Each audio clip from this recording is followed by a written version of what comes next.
پناہ گزینوں کو میرے سامنے پیش کیا جائے، جلدی کرو۔ اطاعت عالم پناہ۔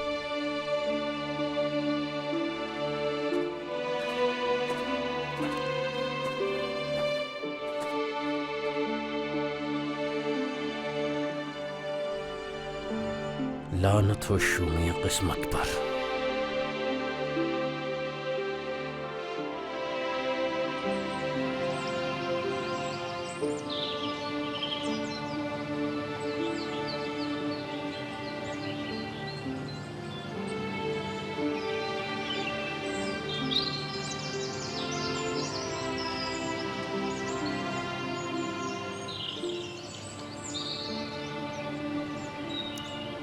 عالم پناہ نجاشی کے حکم پر مہاجروں کا گروہ داخل ہو۔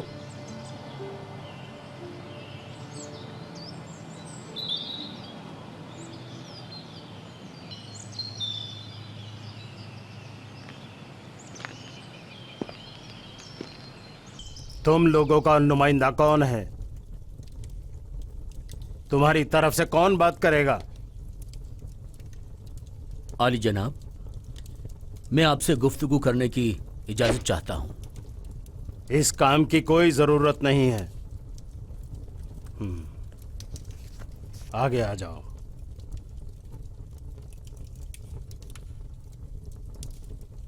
آگے بڑھو اور بات کرو، میں بڑی دلچسپی سے تمہاری بات سننا چاہتا ہوں۔ مجھے بڑی عجیب بات بتائی گئی ہے۔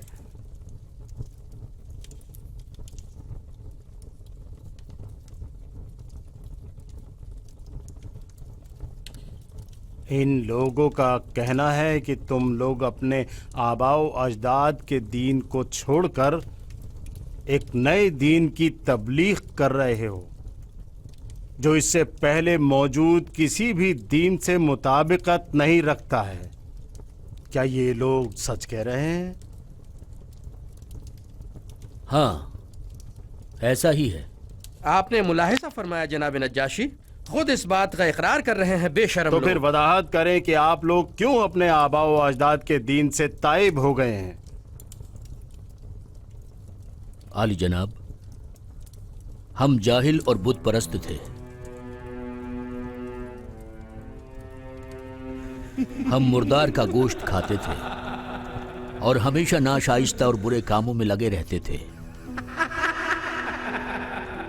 ہم اپنے رشتہ داروں اور پڑوسیوں کے ساتھ لڑتے رہتے تھے۔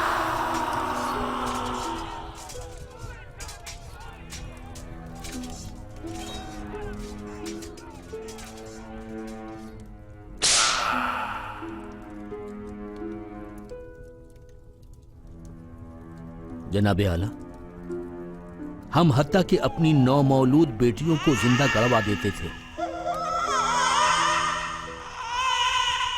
اگر کوئی غلام نامعمولی فرمانی کرتا تو اس کے ٹکڑے ٹکڑے کر دیے جاتے تھے۔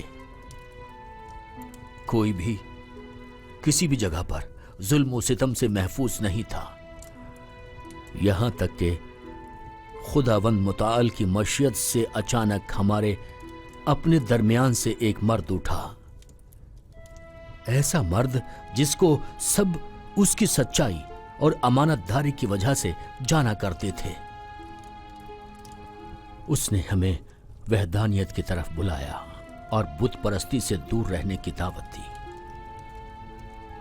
اس نے ہمیں بتایا کہ امانت دار رہیں، پلیدیوں سے احتراز کریں، اپنے رشتہ داروں اور پڑوسیوں کو دوست بنائیں اور بے گناہ لوگوں کا خون نہ بہائیں، اپنی نومولود بیٹیوں کو زندہ نہ گڑوائیں،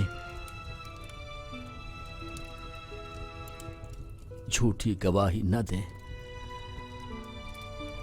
یتیموں کے مال و جائیداد کے بارے میں خیانت نہ کریں اور خدائے واحد کے سوا کسی چیز کی پرستش نہ کریں۔ جاری رکھو، اپنی باتیں جاری رکھو جوان۔ نبی نے ہمیں حکم دیا کہ نماز پڑھیں، روزہ رکھیں،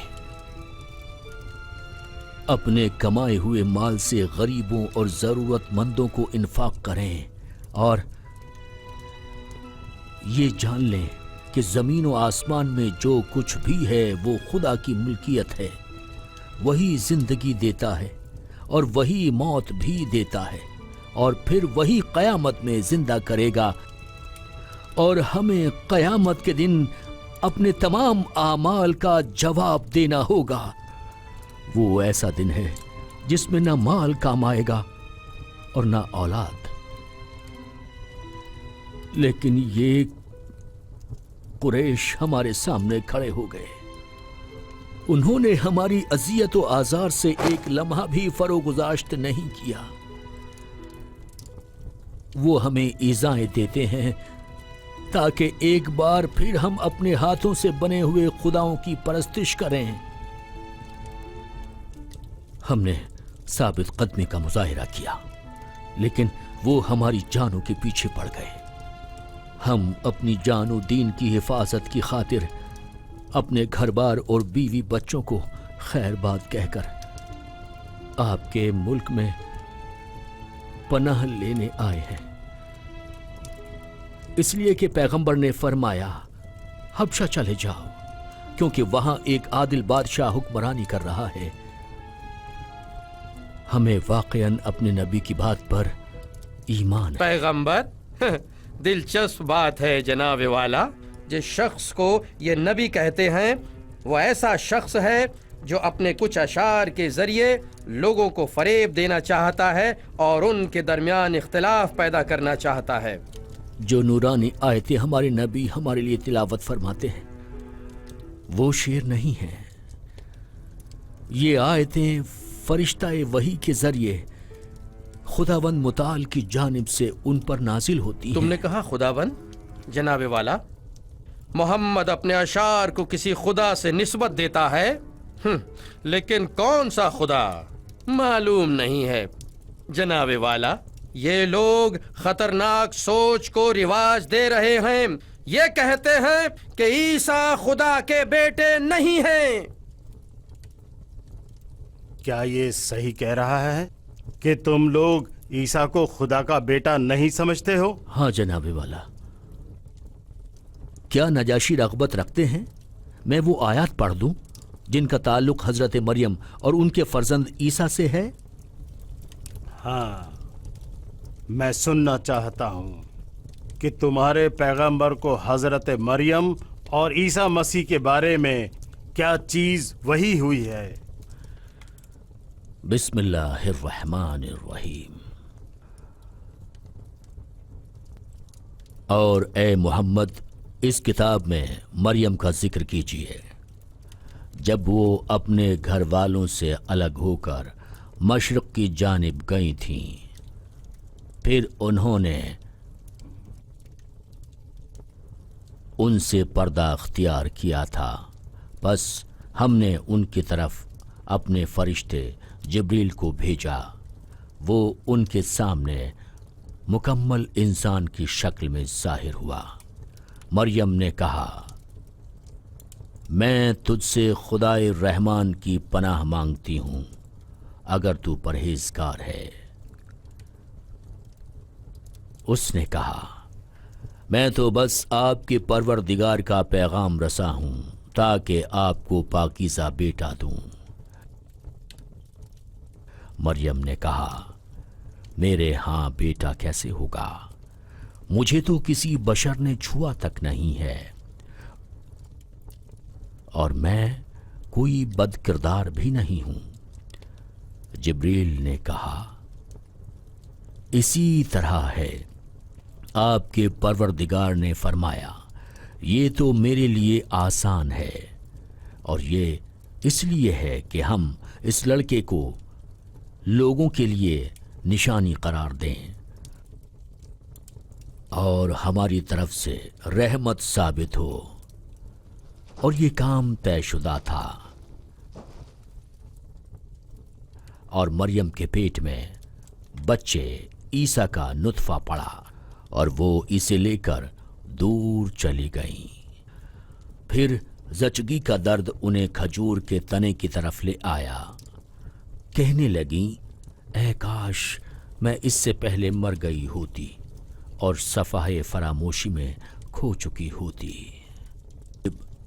اس جبریل نے مریم کے پائے پاس سے آواز دی، غم نہ کرو، آپ کے پروردگار نے آپ کے قدموں میں ایک چشمہ جاری کیا ہے، اور کھجور کے تنے کو ہلائیں کہ آپ پر تازہ کھجوریں گریں، پس آپ کھائیں اور پئیں اور اس طرح کے بیٹے سے آنکھیں ٹھنڈی کریں، اور اگر کوئی آدمی نظر آئے تو کہہ دیں میں نے رحمان کے لیے روزے کی نذر مانی ہے، اس لیے میں آج کسی آدمی سے بات نہیں کروں گی۔ پھر وہ اس بچے کو اٹھا کر اپنی قوم کے پاس لے آئیں۔ لوگوں نے کہا اے مریم تو نے بہت غضب کی حرکت کی ہے۔ اے ہارون کی بہن، نہ تیرا باپ برا آدمی تھا اور نہ ہی تیری ماں بد کردار تھی۔ بس مریم نے بچے کی طرف اشارہ کیا۔ لوگ کہنے لگے ہم اس سے کیسے بات کریں جو بچہ ابھی گہوارے میں ہے؟ بچے نے خدا کے اذن سے کہا میں اللہ کا بندہ ہوں، اس نے مجھے کتاب دی ہے اور مجھے نبی بنایا ہے، اور میں جہاں بھی رہوں مجھے بابرکت بنایا ہے، اور زندگی بھر نماز اور زکوٰۃ کی پابندی کا حکم دیا ہے، اور اپنی والدہ کے ساتھ بہتر سلوک روا رکھنے والا قرار دیا ہے، اور اس نے مجھے سرکش اور شقی نہیں بنایا۔ اور سلام ہو مجھ پر جس دن میں پیدا ہوا اور جس دن میں وفات پاؤں گا اور جس دن زندہ کر کے اٹھایا جاؤں گا۔ یہ ہیں عیسیٰ ابن مریم، اور یہ ہے وہ حق بات جس میں لوگ شبہ کر رہے ہیں۔ اللہ کے شایان شان نہیں کہ وہ کسی کو بیٹا بنائے، وہ ایسی باتوں سے پاک ہے۔ جب وہ کسی امر کا ارادہ کر لیتا ہے تو بس اس سے فرماتا ہے ہو جا، سو وہ ایک دم ہو جاتا ہے۔ اور یقیناً اللہ ہی میرا رب ہے اور تمہارا رب ہے، بس اسی کی بندگی کرو، یہی سیدھا راستہ ہے۔ حقیقت میں ان ہلا دینے والی باتوں نے ہمارے دل و جاں کے صفحے پر گہرے اثرات مرتب کیے ہیں۔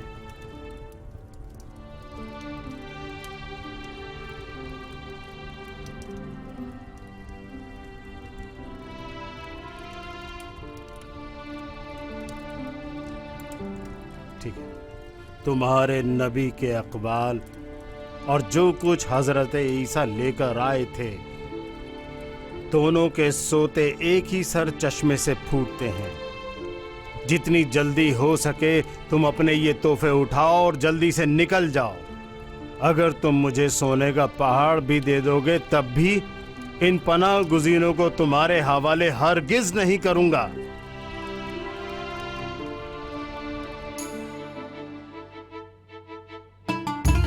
دیکھا، میں نے سچ کہا تھا۔ ہمارے پیغمبر سچ کہہ رہے تھے۔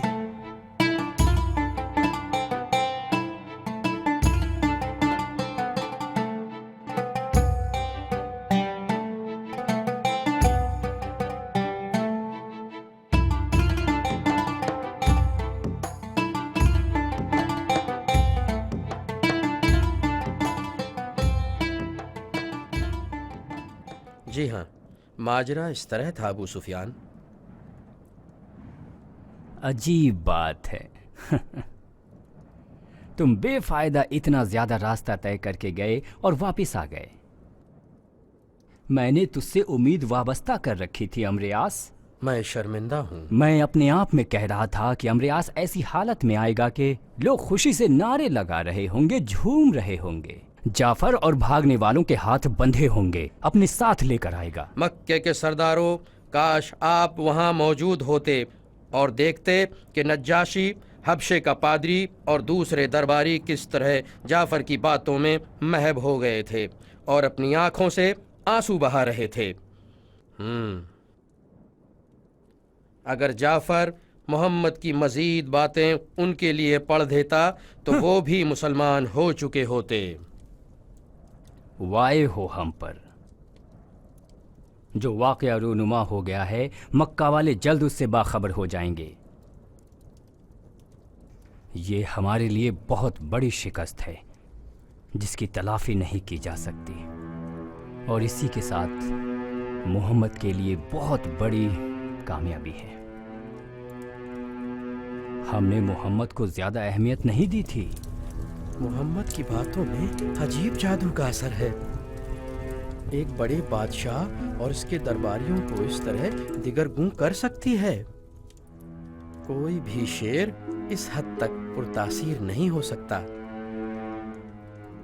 اس کو جنگجو افراد اور دولت کی ضرورت نہیں ہے، وہ اپنی انہی عجیب باتوں کے ذریعے دلوں کو مسخر کر دے گا۔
يا حبيبي